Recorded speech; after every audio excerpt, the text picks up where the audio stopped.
William Robinson could describe the night shift he just had as nothing but easy. It was hectic and hard, and so the young surgeon was feeling exhausted. At first, one of the patients started running a fever, which was caused by an individual reaction to surgery. Then another patient had extremely low blood pressure, but the doctors couldn't figure out why. Fortunately, thanks to the timely assistance, both patients felt much better in a couple of hours. However, William's shift didn't end at that. Around midnight, a man with a stab wound was brought into the emergency room. As it turned out a little later, the patient was an undercover police officer. Despite the fact that the patient's condition was critical, William did everything possible to save his life. According to his colleagues, the young surgeon performed a real miracle and deserved the highest praise for it. Only in the morning, when he was barely able to stand up straight, did William realize that it was actually a very successful shift. The young surgeon deliberately chose to walk home so he could get some fresh air and clear his head. Sure, William could have taken his old Ford instead, but he chose not to do it since he wasn't in a hurry. There was no one waiting for William at home, and there was no reason for him to believe that it could be different. The young surgeon divorced his wife Jane 3 years ago, and even though he felt lonely sometimes, he didn't regret it one bit. The divorce was amicable, so the couple didn't feel the need to blame anyone for the fact that their family life was a failure. It was a loveless marriage, which didn't give the couple anything but a reason to live under one roof. And now, enjoying his morning walk around Chicago, William felt rather satisfied with his life. Passing by a booth with fresh pastries, the young man couldn't resist the smell and decided to get himself a treat. Having skimmed through the menu, William set his mind on a couple of pieces of cherry pie and a Diet Coke. The man wasn't planning on taking his treat home and sat down on a nearby bench to enjoy it. People rushing by didn't bother William, since this kind of breakfast was a rather common thing around the city. Sitting on a bench, the young surgeon didn't immediately notice when a 6-year-old girl approached him, clutching a piece of paper in her hand. The girl's clothes were in a dire state and must have been bought at some thrift store. Having met the little girl's eyes, William immediately realized that she was hungry. Since there was about half a piece of pie left in the man's paper bag, the little girl couldn't help herself but ask quietly, "Can I finish this piece?" William was so taken aback by her question that he even thought that he might have misheard the girl. In this day and age, it is shocking to see a girl so hungry that she was willing to ask random people on the street for their leftovers. Having recovered from the initial shock, William looked at the girl with surprise and said, "Of course you can finish it, but if you wait a minute, I'll get you a piece of your own. Just wait here." The girl's lips immediately stretched into a sweet smile. Hoping to make the girl happy, William bought her an entire bag of treats. "Wow, there's so much! I can even share with my mom or maybe even my stepdad," the girl whispered enthusiastically. Then she gave William a folded piece of paper that she had in her hand and took out a cinnamon roll from the bag. "And what do you have here? Is it a note?" the young surgeon asked, turning the piece of paper in his hands. "No, it's a drawing. I made it myself. I was hoping to sell it, but no one wanted to buy it from me," the girl answered with a quiet sob. William's eyes sparkled from the idea he got. "How much do you want for it?" The little girl looked at the man with an appraising look, after which she said, "I don't really care. Whatever anyone can pay, I need every cent I can get, and I can make more drawings later. If you like it, you can have it for free." The girl's answer stirred up a long-forgotten feeling of tenderness in William's soul. The surgeon felt the urge to give this girl every cent he had on him. William reached into his pocket and scooped out a little more than $100 in small bits, and then handed the money over to the girl. "Wow, that's so much money, sir. I wouldn't be able to get so much in a month," the little girl exclaimed. "Take it. You earned it. What's your name, by the way?" William asked. Mary Dawson, sir. I come here often. Take the drawing, just don't throw it away, please," the girl answered, putting the money in her pocket. William's heart skipped a beat yet again. The mere thought that this little girl had to earn her own living, and in such an unusual way too, was very painful. Having finished the roll, Mary said a polite goodbye and holding the bag of pastries under her arm, rushed into the nearest alley. At that moment, William experienced an urge to follow the girl in order to find out where she lived. But keeping up with the little girl wasn't easy, and 5 minutes into the pursuit, the young surgeon had lost it. William stood there a while longer, then sighed sadly and went home. The stress of the night was making itself felt, and the young surgeon knew that he needed to get some rest soon.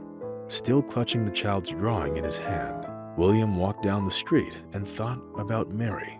The young man couldn't understand what could have forced the little girl to go out on the street and try selling her drawing to some random passersby. It was only when William got home that he unfolded the piece of paper and saw exactly what Mary had drawn. The first thing that caught the man's eye was how real the drawing looked. The picture was drawn with the pencil and depicted 3 people. Apparently, they were all members of the same family: father, mother, and their little daughter. But that wasn't the surprising part. What impressed the man the most was the fact that each person had their own specific features. For instance, the man was depicted as a red-faced brawler shaking his fists in the air. Meanwhile, the woman was sitting in a wheelchair and was pale as chalk. Having looked closely at the girl, William saw that Mary had drawn herself, as she was wearing the same blouse that the surgeon had seen on her. The realization that the girl had probably drawn a scene of her life made William feel very worried for her. Only now did the young surgeon realize why Mary needed money so badly. She was probably trying to help out her sick mother. This discovery immediately turned everything upside down in the man's mind. Tears welled up in William's eyes at the mere thought of how hard life must have been for the girl. Since the surgeon had the next day off, he decided to find Mary and talk to her mother. However, when William came to the same place by the pastry booth a day later, the little girl wasn't there. The man felt both worried and disappointed. "Are you looking for Mary?" the vendor asked sympathetically. William turned around and nodded his head. "You can find that little girl in that house over there. See? The one with the red tiles on the roof and the rickety chimney," the vendor said, showing William the direction with her hand. Having thanked the woman for her help, William quickly walked towards Mary's house. The surgeon had to knock on the door for at least 10 minutes before someone finally opened it. A man appeared at the entrance. He was clearly drunk, which was evident from his face and the smell on his breath. Staring at William with his drunken eyes, the man silently waited for an explanation. But before the surgeon had time to open his mouth, little Mary appeared behind the man's back. "Don't touch him, Bob. This is the man who bought my drawing yesterday," the girl exclaimed. A contemptuous grin immediately appeared on the man's face, which indicated that his mental abilities were potentially far from ideal. After looking into Bob's eyes for a bit, William gently pushed him aside with his shoulder and stepped inside. The first thing the young surgeon saw was the woman in a wheelchair. She was probably in her 30s, and if it wasn't for the unnaturally pale skin, she might have even looked beautiful. But William wasn't surprised by that. The surprising part was the fact that he had seen Mary's mother before. It was about 6 months ago, but she wasn't in a wheelchair back then. She arrived at the hospital with an attack of acute appendicitis. William always had a good memory, and therefore he quickly remembered her first and last name. "Good afternoon, ma'am. Excuse me for being forward, but are you April Donahue?" the surgeon asked cautiously. The woman looked at the guest with surprise in her eyes, after which she answered, "No, sir, you're mistaken. My name is Claire Dawson. I grew up in an orphanage, so I don't have any family apart from Mary. Her father died, so well, I'm sure you get it." William turned pale, but he didn't give up. He was sure that the woman in front of him was April Donahue. She even had the same kind of mole on her neck, which proved that the surgeon was right. Bob was standing nearby all the time, and even made an attempt to act jealous, but the young surgeon quickly put him in his place, so the drunk man quickly retreated to his room. It happened so suddenly and spectacularly that little Mary clapped her hands with joy. It was evident that the stepfather tormented both the little girl and her mother. As things quieted down a bit, William asked Claire to share details about her injury. "It happened at the crosswalk. It was a drunk driver, sir. He was speeding like crazy. I felt a sharp pain and then everything went dark. Then I woke up at the hospital." The doctors didn't want to look me in the eyes and started talking about a wheelchair. There's a surgery I could get, but it's very expensive, Claire said with tears in her eyes. William sighed sympathetically. The man couldn't help but marvel at how much Claire looked like April Donahue, the woman he operated on about 6 months ago. Having talked to the woman for a bit longer, William pulled out a few $100 bills from his pocket and handed it to Mary. "Take care of your mom, okay? And if Bob gives you trouble, you call me right away," the man added with a smile. The young surgeon had already made the decision in his head. He knew that he was definitely going to help Claire and her little daughter. After leaving the Dawsons' house, William headed straight to the hospital in order to find out the contact information of April Donahue, who, unlike her look-alike Claire, came from a very wealthy family. Having called April, the young surgeon described the situation and offered for the woman to see everything with her own eyes.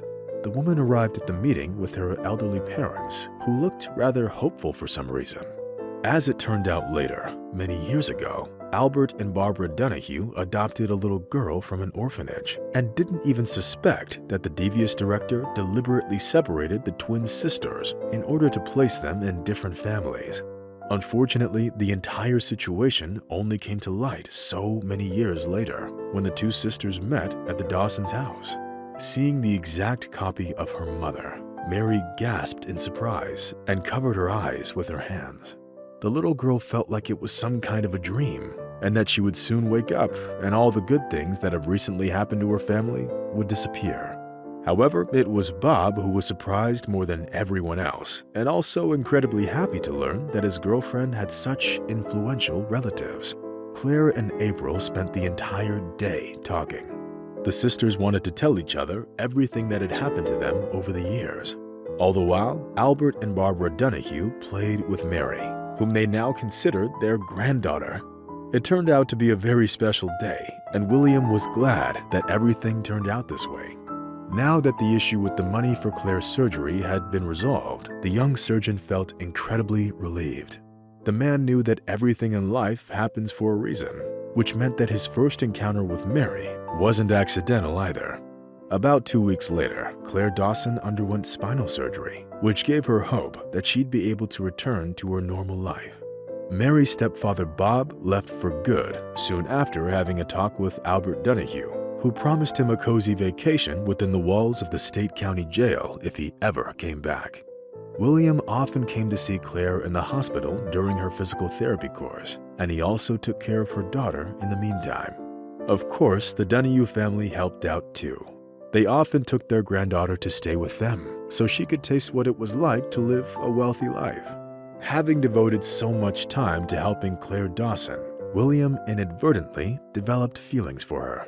Never before in his life had the man experienced so many emotions from spending time with a woman.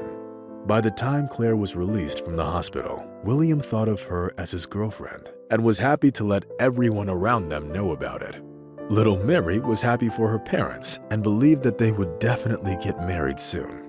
Also, the little girl started attending art school, where she continued to draw pictures of her family. Only now, her mother was no longer sad in them, but always laughing happily. Next to Claire, the girl drew her faithful boyfriend, who didn't only love the woman more than life itself, but also believed that his feelings were reciprocated like never before in his life.